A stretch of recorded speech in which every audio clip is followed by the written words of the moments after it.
한 번 혈관 들어와서 지방이 사르면 평생 살아요. 안녕하세요. 성형외과 전문의 김상태입니다. 지방이식 수술을 제일 궁금 많이 하는 건 생착률에 대해서 제일 궁금 많이 하고요. 걱정을 제일 많이 하시더라고요. 생착률이라는 것은 문헌에서 나온 것은 40%에서 80%라고 생각하시면 돼요. 이게 왜 40%에서 80% 차이가 이렇게 커? 그 이유가 이거 약간 그분 체질적인 것도 있고 수술 방법도 있고 환경도 그럴 수도 있고 그러니까 다양한 원인이 있어요. 저는 평균적으로 50에서 60%라고 생각합니다. 첫 번째, 생착률을 높이는 방법은 기술적으로는 꽤 많습니다. 제일 중요한 것은 수술 기술이 제일 중요합니다. 제가 쓰는 방법은 다발층이라고 합니다. 다발층이라는 것은 지방이식은 피부 있고 지방층 있고 지방층 밑에 막이 있고 근육이 있고 뼈막이 있고 그렇잖아요. 한 층에만 넣지 않고 층마다 다 모든 층마다 지방을 넣어드려요. 그리고 두 번째, 다발 위치예요. 다발 위치라는 것은 한 곳에 지방을 넣기 위해서는 어디 보면 그 구멍을 내면서 주사 바늘고 이렇게 넣잖아요. 근데 한 구멍으로서 넣지 않고 몇 개 구멍으로서 교차할 수 있게 그렇게 되면 골고루 지방이 버틸 수가 있어요. 이 방법 쓰는 이유가 넣을 때마다 작은 양의 지방을 넣어드려야 돼요. 이 덩어리가 크면 생착률이 떨어집니다. 지방이 어떻게 생착이 되는지 기전은 지방이 어디 몸에 들어가 있으면 그 조직 근처에 혈관들이 자라 들어와요. 전기선 같이 다 연결되면 전기가 오는 것 같이 아니고 이 혈관이 자라 들어와야 돼요. 시간이 좀 걸리잖아요.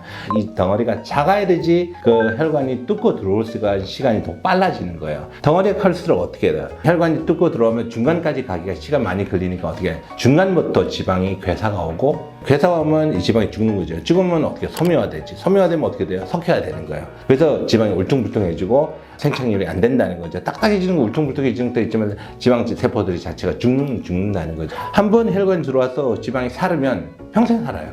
자기 몸은 똑같은 조직으로. 또 세 번째, 주사 바늘도 지하철처럼 되게 가늘어야 되고 끝에는 뭉툭해야 되고요. 주인 조직이 손상하면 안 되죠. 혈관 건들면 또 피가 날 수도 있고 신경이 또 다치면 또 감각에 문제가 생길 수 있으니까 그래서 혈종도 만들면 안 되고 부어있게 도 하면 안 되고 그리고 또 하나 중요한 것은 이 지방 이식하면서 줄기세포로 첨가하면서 같이 쓰는 거예요. 줄기세포는 우리 피에서 PRP라고 나올 수도 있고 아니면 우리 지방에서 따로 줄기세포를 골라서 그걸 첨가해서 같이 이 줄기세포가 들어오면 오히려 지방세포를 좀 더 활동성을 좀 더 연장시켜요. 그러니까 활동성을 연장시키면 어떻게 돼요? 혈관 뚫고 들어오는 시간에 좀 더 오래 산다는 거죠. 그래서 줄기세포를 같이 많이 쓰면 생착률이 좀 더 높아지는 건 맞습니다. 확실하게는 생착률 높인다는 모든 논문에서 나와 있어요. 그래서 저는 줄기세포 하는 것은 도움 많이 된다고 생각합니다.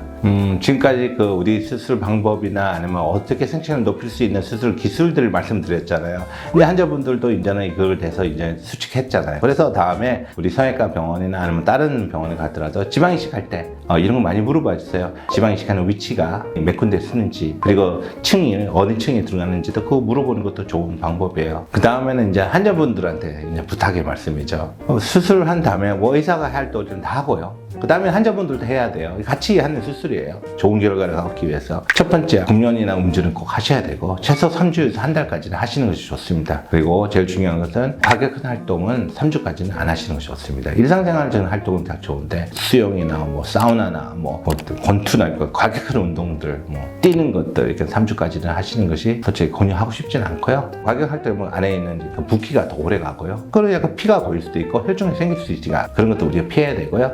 또 너무 또 누워있으면 또 안 되고 너무 누워있고 너무 활동을 안 하시면 또 혈류가 또 좋지도 않거든요. 그 부위에 또 강한 압박이나 강한 그 자극을 주면 안 돼요. 특히 볼에다 지방이식하면 너무 딱딱한 고기 맨날 뜯어 드시고 맨날 이렇게 입을 너무 강력한 그 근육 주위에다가 너무 이렇게 물고 이렇게 하시면 솔직히 그 지방이 생착하기 전에는 너무 움직일 수가 있잖아요. 그렇게 되면 생착률이 좀 떨어질 수도 있어요. 딱딱한 음식을 드시면 안 드셨으면 좋겠어요. 3주까지는.